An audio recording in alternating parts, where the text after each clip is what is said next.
Buenos días, en el día de hoy vamos a hablar de hipertensión arterial.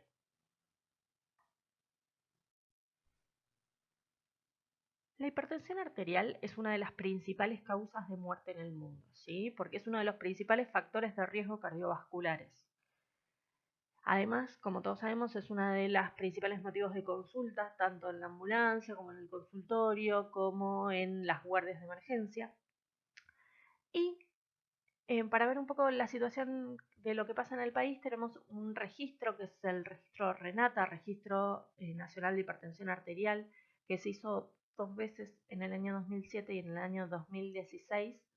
Esto fue dado por las diferentes sociedades argentinas de cardiología, la FAC, la Federación Argentina de Cardiología, la Sociedad Argentina de Cardiología y la Asociación de Hipertensión Arterial, y llegaron a unos valores que ahora los vamos a ver. En este estudio lo que hicieron es eh, estudiar a aproximadamente 6.000 pacientes entre 18 y 60 años, se les tomó la presión arterial y los clasificaron de acuerdo a si sabían o no que eran hipertensos y si estaban controlando la presión. Entonces, de este estudio podemos observar que tanto en el año 2007 como en el 2016 no hubo demasiada variación entre los valores y tenemos que aproximadamente el 38%, un poquito más, casi el 39% de los pacientes en el último RENATA no sabe que es hipertenso. Esto habla de 2 de cada 5 pacientes no sabe que es hipertenso. Y de los que saben que son hipertensos, que sería el 60% restante, que no realizan ningún tipo de tratamiento, es aproximadamente el 6% de los pacientes, que realiza un tratamiento, pero que este tratamiento o no es suficiente o no lo realiza con regularidad o hace transgresiones dentro del tratamiento, es el 30% de los pacientes. O sea, 3 de cada 10 personas están con mal manejo de la presión. Y los que sí realizan tratamiento médico óptimo son menos del 25% de los pacientes, ¿sí? O sea, 1 de cada 4, menos de 1 de cada 4 pacientes hipertensos va a tener un buen tratamiento médico. Primero vamos a ver cómo se toma la presión arterial correctamente, porque una mala forma de tomar la presión arterial nos puede dar valores que son incorrectos, ¿sí? El paciente tiene que estar con la espalda bien apoyada, ¿sí? No tiene que cruzar las piernas, tiene que tener ambos pies apoyados en el piso, la mano a la altura, el brazo a la altura del corazón, y el manguito tiene que estar 2 traveses de dedo o 2 centímetros del pliegue del codo. La manga de la ropa que tenga no tiene que comprimir el brazo, porque eso también nos va a dar valores alterados. Y la palma hacia abajo. ¿Sí? Esta es la posición correcta para tomar la presión arterial.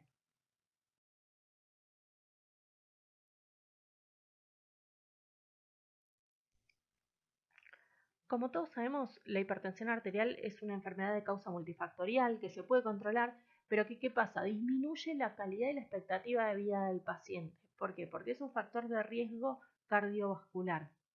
¿Sí? Si vemos el significativo aumento del riesgo asociado con la TA cuando es mayor de 140 milímetros de mercurio en la sistólica o en la presión diastólica más de 90 milímetros de mercurio, vamos a ver que estos van a ser los valores umbrales para el diagnóstico. ¿Esto qué significa acá? Que la vamos a poder clasificar. Entonces, lo óptimo, ¿sí? Es que el paciente tenga valores menores a 120, 130 milímetros de mercurio, que es dentro de lo normal de la presión sistólica, y menos de 80, 84 milímetros de mercurio de la presión diastólica. Cuando hablamos de hipertensión, estamos hablando de valores mayores a 140 milímetros de mercurio, ¿sí? En los últimos años hubo una guía de la Sociedad Americana que marcaba los valores por menos de 120 milímetros de mercurio, poniendo el límite en 130. O sea, una persona con valores de 130 sería hipertensa. Pero lo que son las sociedades europeas y la Sociedad Argentina de Cardiología sigue considerando estos valores por encima de 140. Entonces, una presión arterial sistólica entre 140 y 160 nos va a dar una hipertensión arterial de grado 1 con una diastólica menor a 100. Cuando la diastólica es más de 100 hasta 110 o la sistólica hasta 180 es hipertensión arterial de grado 2. hipertensión arterial de grado 3 estamos hablando con presiones sistólicas de más de 180, diastólicas mayores a 110, y después tenemos las presiones sistólicas aisladas, que son las diastólicas, que son normales, menos a 90, pero la presión sistólica, la TA sistólica, es mayor de 140. ¿Para qué nos sirve esto? Esto nos va a servir para clasificar la hipertensión en lo que es la hipertensión siempre de grado 3, la hipertensión que es muy alta en crisis, urgencia o emergencia hipertensiva. ¿Qué pasa con esto? Cuando el paciente tiene una crisis hipertensiva es típico. La señora que discutió con alguien tiene la crisis hipertensiva con la presión alta, pero no tiene ningún signo ni síntoma de presión alta. Si le damos medicación vía oral, la presión baja y se le dan pautas de alarma. En lo que son las urgencias y las emergencias, son pacientes que tienen que ser trasladados al hospital, ¿sí? En la urgencia no tiene signos y síntomas porque no hay daño de órgano blanco, pero estamos hablando de presiones más de 180, ¿sí? Tanto en urgencia como en emergencia. En la crisis no llegan a tener 180. Va a ser la paciente que tiene 160, 150 y llamada crisis. Entonces, los pacientes que tienen presiones más sistólicas más de 180 o diastólicas más de 120, tenemos que trasladarlas al hospital porque son pacientes que son susceptibles de tener daño de órgano blanco. Ahora vamos a hablar un poquito. Entonces, como decíamos, lo primero que hay que buscar es daño de órgano blanco, ¿sí? Cuando llegamos a ver al paciente.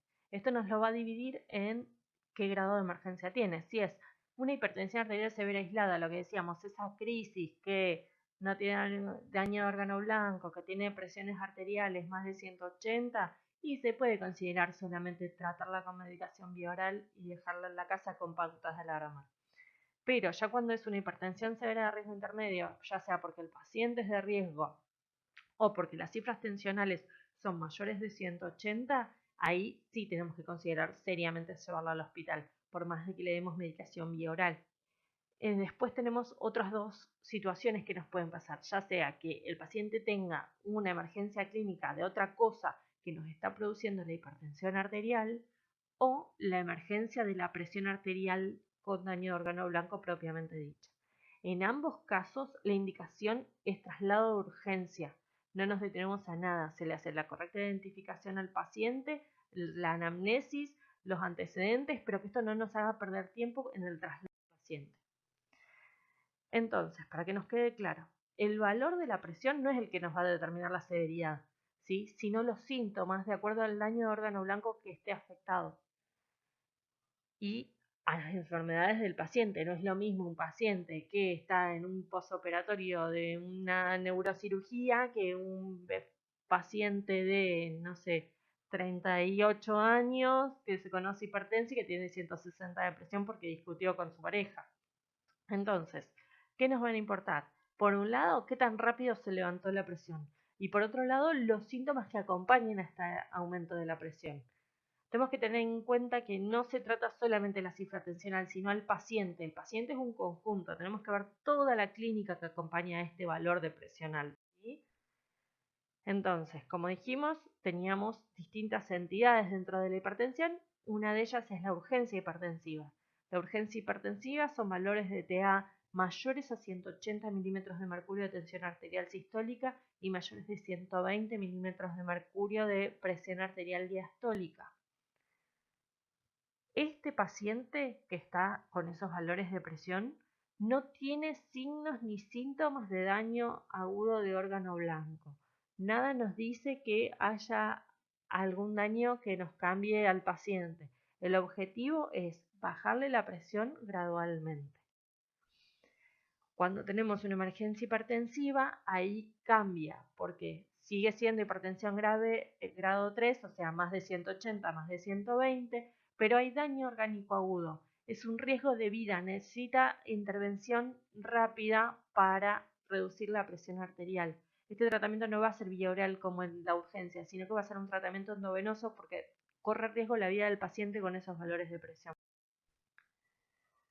¿Cuáles son los signos y síntomas del daño agudo de órgano blanco? ¿Sí?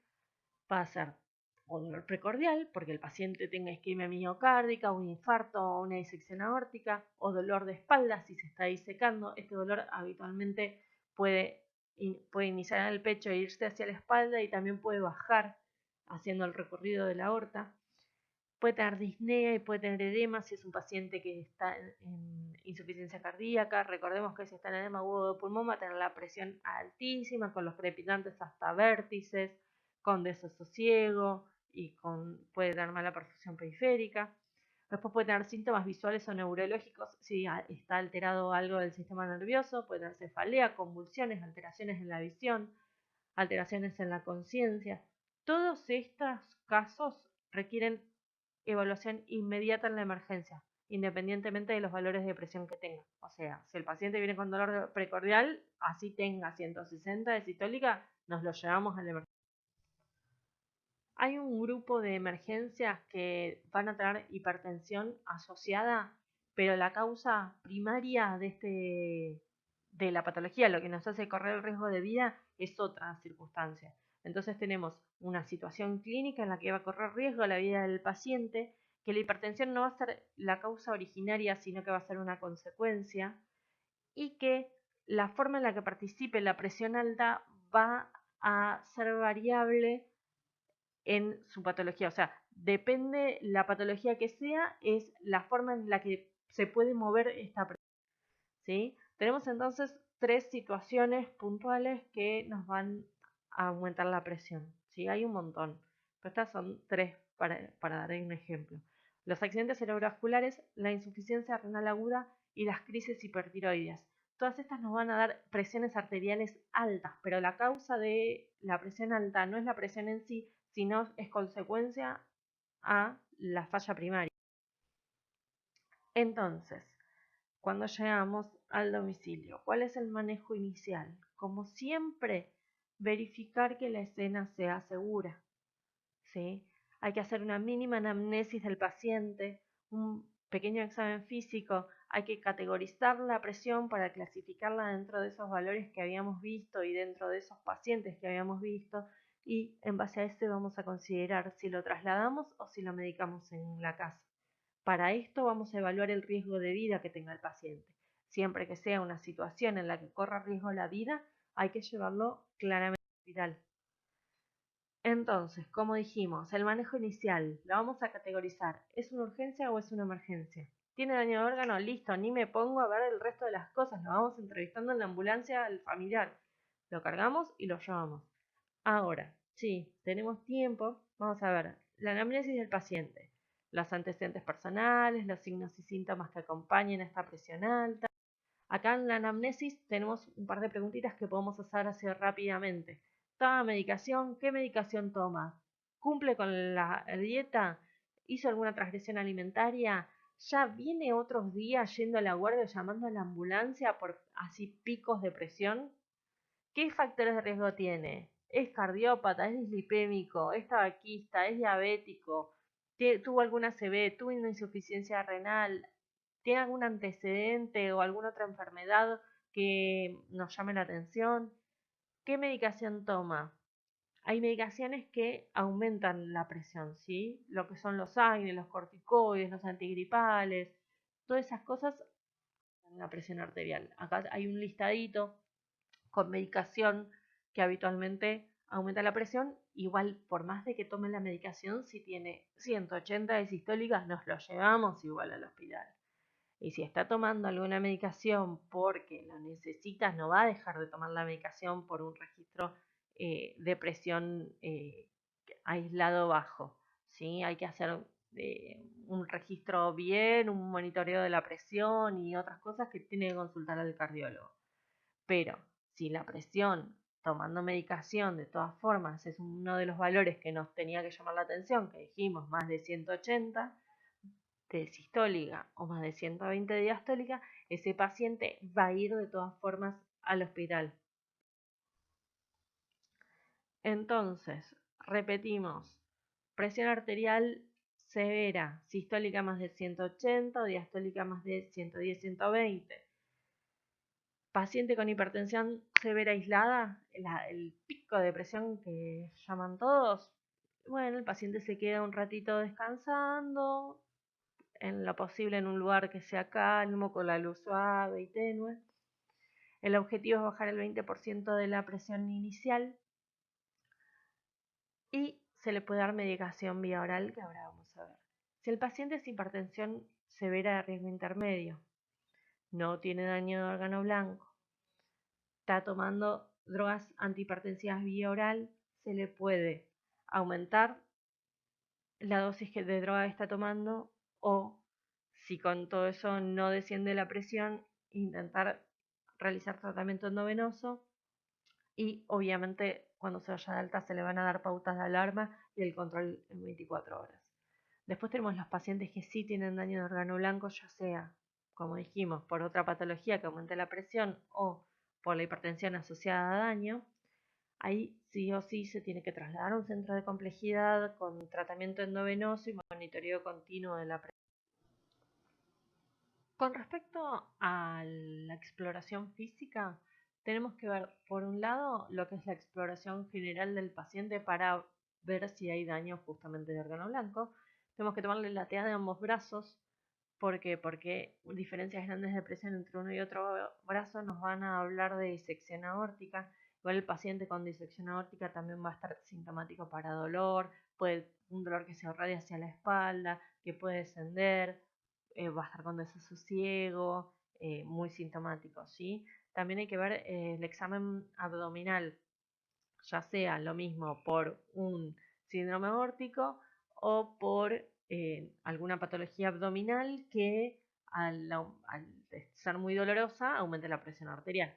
Hay que controlar lo que son los pulsos porque en las disecciones aórticas también tenemos asimetría de pulsos y ver si el paciente está en insuficiencia cardíaca, si tiene edema periférico, si tiene crepitantes, si a grandes rasgos ver lo importante de los daños de órganos. Después, el otro factor fundamental es ver si el paciente tiene signos de foco, ya sea motor o sensitivo, que eso nos va a hablar de alguna patología neurológica que sea la que nos está produciendo la hipertensión o que sea secundaria a el aumento de presión arterial. O sea que el aumento de la presión arterial es secundario de la patología original. Bueno, acá tenemos un cuadro que habla un poquito de lo que estuvimos hablando, ¿sí? Lo que son las emergencias asociadas a hipertensión arterial, lo que son las emergencias hipertensivas, que recordemos que son las de más de 180 de sistólica, más de 120 de diastólica con daño de órgano blanco, las urgencias hipertensivas, que es las que no tienen daño de órgano blanco, y las pseudocrisis o falsas urgencias. De eso es lo que vamos a hablar ahora.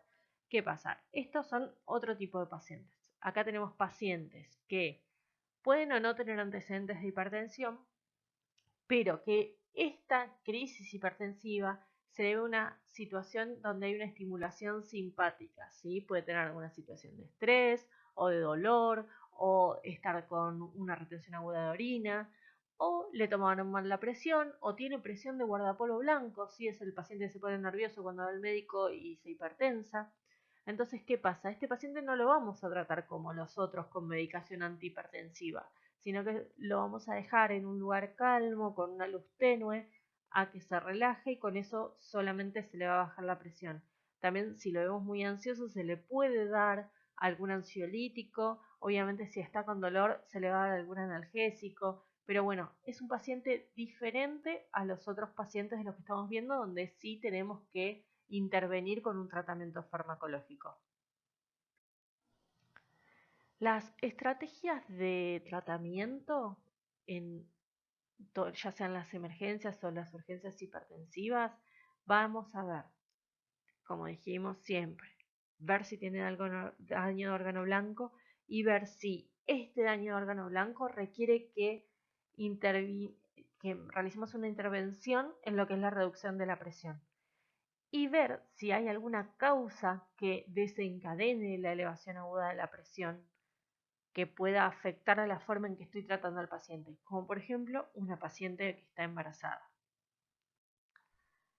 Con respecto a las estrategias de tratamiento, tenemos que ver el tiempo y el nivel de reducción de la presión que tenemos que hacer para que esta reducción sea segura, ¿sí? No es lo mismo un paciente con un ACV hemorrágico que un paciente con una disección aórtica. Son pacientes diferentes que requieren tratamientos diferentes para el descenso de la presión y valores diferentes. Entonces, a grandes rasgos, lo que son los pacientes con urgencias hipertensivas, sin daño de órgano blanco, es el 20% de la TAM en 24 horas. Y esta reducción se va a dar con medicación vía oral. Fíjense cómo la reducción en 24 horas no es inmediata, ¿sí? Y el paciente que sí tiene daño de órgano blanco, el paciente que tiene una emergencia hipertensiva, vamos a intentar bajar el 25% de la TAM en menos de 2 horas, no más, ¿sí? Y este tratamiento se va a dar con fármacos endovenosos. El tratamiento entonces de la urgencia hipertensiva, repetimos, es el descenso del 20% de la TAM inmediato y el resto tiene que ser gradual durante el día. ¿Para qué? Para que no haya una isquemia orgánica por el descenso abrupto de la presión. Entonces, ¿cómo se va a dar este descenso de la presión?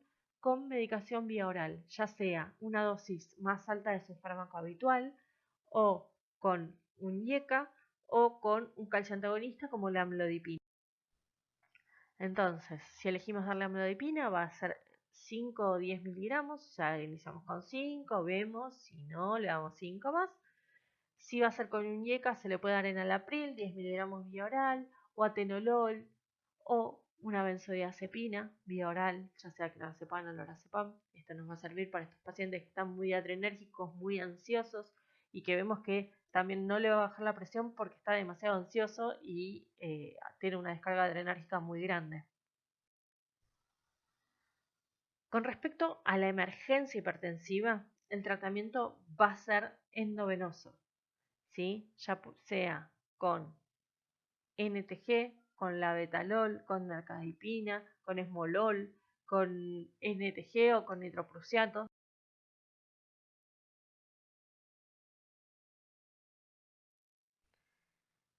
Y se le tienen que hacer determinados estudios que van a ser complementarios para ver todas las causas potenciales de la hipertensión esta. Entonces, el fondo de ojo, un electrocardiograma, un laboratorio completo con rutina urinaria y si es una mujer en edad fértil, obviamente un test de embarazo. Después, de acuerdo a el daño que tenga el paciente, a la clínica que tenga el paciente, vamos a considerar pedirle troponina o ProBNP, hacerle una placa de tórax, hacerle un ecocardio de urgencia, o hacerle una angiotac o una resonancia, ¿sí? Cada una de estas indicaciones van a tener que ser en base a una sospecha. No a cualquier paciente le vamos a hacer un ecocardiograma de urgencia. Cada una tiene una indicación. El algoritmo de tratamiento de la presión arterial en pacientes con, por ejemplo, un ACV isquémico agudo va a depender si necesita reperfusión o no, si está dentro de la ventana para recibir la trombolisis o no. Entonces, el descenso de la presión se va a hacer con labetalol, inicialmente en bolo y después en infusión continua. Y si no baja, se repite el esquema. La alternativa al labetalol, si con esto no obtengo respuesta, va a ser con NTG o NPS. Recordemos que la NPS, si el paciente tiene sospecha o tiene diagnóstico de enfermedad coronaria, no se puede dar porque hace robo coronario y produce isquemia miocárdica. Entonces tenemos que estar seguros que es un paciente que no tiene enfermedad coronaria. Si el paciente no va a recibir trombolisis ni anticoagulación, ¿sí? O ya tiene una presión arterial menor a 180, durante los primeros 4 días no es conveniente bajarle la presión, porque con esto estamos garantizando la perfusión cerebral. Entonces, si nosotros le bajamos mucho la presión, lo que va a pasar es que va a disminuir la perfusión cerebral y vamos a aumentar el foco. En cambio, con el ACV hemorrágico, la presión no va a bajar de golpe. pero tampoco hay un valor que recomienden para el descenso de presión, que digan, bueno, tiene que estar entre este valor. Habitualmente lo que pasa es que aumenta la presión sistólica. Las dudas que tenemos es si aumenta el hematoma, si aumenta la presión intracraneal. ¿Qué pasa? Con presiones sistólicas aisladas de menos de 210 no se notó que aumentara ni el sangrado ni que aumentara la presión intracraneal produciendo más deterioro neurológico. Y si bajamos menos del 15% de la TAM, no va a afectar el flujo del cerebro. Por eso la indicación es bajarla.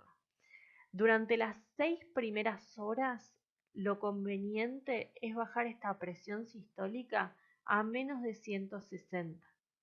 ¿Para qué? Para mejorar las funciones cerebrales y disminuir la presión intracraneal. ¿Por qué no bajamos la presión de golpe? ¿Por qué la bajamos en 6 horas y por qué a 160? ¿Por qué? Porque si bajamos de golpe la presión, va a producir que, si bien el hematoma cerebral inicialmente se va a quedar del mismo volumen, a las 72 horas se notó un aumento del crecimiento del hematoma. Para esto se hizo un estudio que es el INTERACT, que evaluó a 296 pacientes con hematomas intracraneanos con presiones sistólicas de 220 en agudo a las 6 horas de la evolución del paciente. Se le pasaron drogas endovenosas y se tomografiaron a las 24 y a las 72 horas. Entonces, ¿qué pasó? Vieron que los pacientes con presiones que no se bajaban tan bruscamente, que no se bajaban dentro de la primera hora, evolucionaban mejor que los pacientes que se les daba la medicación endovenosa y se bajaba la presión dentro de la primera hora. Después tenemos otra patología que es la encefalopatía hipertensiva. ¿Qué pasa? Esta sí es propia de la presión arterial alta. Entonces tenemos un aumento de la TA muy severo y produce un déficit neurológico.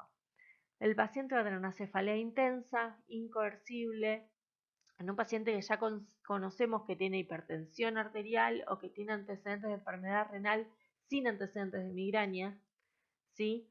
Y puede tener, además de la cefalea, asociado a náuseas y vómitos. Habitualmente, ¿cómo lo vamos a encontrar a este paciente? Con trastornos de la conciencia. Va a estar estuporoso, va a estar confuso, puede llegar a estar en coma, puede tener trastornos en la visión. En el fondo de ojo vamos a ver el edema de papila, puede tener convulsiones y ocasionalmente puede tener varios focos de déficit neurológico. Después tenemos otros tipos de pacientes, ¿sí? Que les aumenta la presión arterial por una crisis hipercatecolaminérgica. Entonces tenemos pacientes que también van a estar hipertensos con cifras más de 180, paciente que va a estar con cefalea, con palpitaciones, con sudoración profusa, y ahí tenemos que pensar básicamente en tres cositas. Por un lado, fue cromocitoma, ¿sí? Es una de las principales causas de crisis hipercatecolaminérgica. Por otro lado, lo que son las farmacológicas, como el uso de cocaína o de ergotamina o fenilefrina, ¿sí? Después tenemos que pensar otro tipo de causa que van a ser las no farmacológicas, que pueden ser el ataque de pánico, la pancreatitis, los quemados, los traumas craneoencefálicos. Entonces, de acuerdo a esto tenemos que los pacientes con feocromocitoma y con las crisis farmacológicas van a ser hipertensiones severas de riesgo intermedio. Este paciente de todas formas tiene que ir al hospital. Y el tratamiento va a ser obviamente para la descarga adrenérgica. Entonces va a ser con alfa y beta bloqueantes o beta bloqueantes no selectivos. Y en la emergencia propiamente dicha van a ser con beta bloqueantes y volvemos a lo mismo. Si el paciente no tiene enfermedad coronaria o riesgo de tener enfermedad coronaria que produzca robo coronario, se le puede dar NPS asociado a los beta bloqueantes. Después tenemos lo que son las emergencias hipertensivas cardiovasculares. Entonces, volvemos a tener al paciente que tiene una TA muy alta, una TA sistólica más de 180, una diastólica más de 110, de 120, que puede estar en falla de bomba o con dolor de pecho. El paciente está en falla de bomba, si es puramente falla de bomba y no es falla diastólica, si es insuficiencia cardíaca, se le va a dar vasodilatadores, diuréticos, ¿sí? Control de la presión después con IECA. Y ahí después, posteriormente, hay que ver si el paciente tiene FEI deteriorada o reducida para ver el pronóstico y el tratamiento óptimo del paciente. Después tenemos los pacientes que estén infartados o que tengan angina inestable. Si el paciente está infartado, si es un supradesnivel del ST, obviamente ese paciente va a ir a hemodinamia, ¿sí? Hay que abrir el vaso, ya sea hemodinamia o trombolítico, pero hay que abrir ese vaso y con eso mejora todo. Si el paciente tiene angina inestable, que es el mismo paciente que tiene dolor de pecho, que no tiene camisa del electro, que no aumenta la troponina, vamos a tener que hay que bajarle la presión arterial y controlarle el doble producto, que son presión arterial y frecuencia cardíaca. A este paciente sí se le puede dar beta bloqueante. Recordemos que los pacientes en falla de bomba no pueden recibir beta bloqueantes, ¿sí? Y por otro lado tenemos los pacientes con accidentes aórticos, disección aórtica, por ejemplo, que estos pacientes también requieren de la disminución de la presión arterial y control del doble producto. Con NPS sería lo ideal, pero volvemos a lo mismo. Si el paciente tiene la enfermedad coronaria o antecedentes de enfermedad coronaria, la NPS genera una cosa que se llama robo coronario, que la sangre va hacia los lugares donde hay menos presión, menos resistencia y roba de las arterias estas que tienen esas obstrucciones que aumentan la presión, ¿sí? Entonces produce isquemia miocárdica y empeora el cuadro del paciente. Por eso tenemos que ver bien qué paciente tenemos. Hay que tener en cuenta, así como para terminar, que la gravedad va a estar dada no solo por el número de la tensión arterial, o sea, no solo porque el paciente tenga 180, sino que tenga una afección de órgano blanco. Y si la afección que tiene el paciente, si la situación clínica del paciente no es demasiado grave, no es grave, no hay que ser demasiado agresivo. Como dijimos, esas pseudocrisis se tratan con ansiolíticos. Si tiene una crisis, pero menos de 160, medicación vía oral en la casa. No hay que ser muy brusco en el descenso de la presión arterial porque se produce iatrogenia, ¿sí? Y el objetivo del tratamiento de la presión arterial nunca es la normalización de la TEA. No voy a buscar tener 120 de sistólica, sino bajar el descenso de la presión a valores de menos de 160. ¿Sí? Menos del 20% hay que bajar en las urgencias. ¿Estamos? Y si el paciente, a pesar de que le estábamos dando medicación farmacológica, ya le dimos 5 amlodipina, 5 amlodipina más, y persiste hipertenso, ahí podemos considerar, viendo al paciente, viendo las contraindicaciones que tiene y evaluándolo, el uso de medicación ansiolítica. Gracias.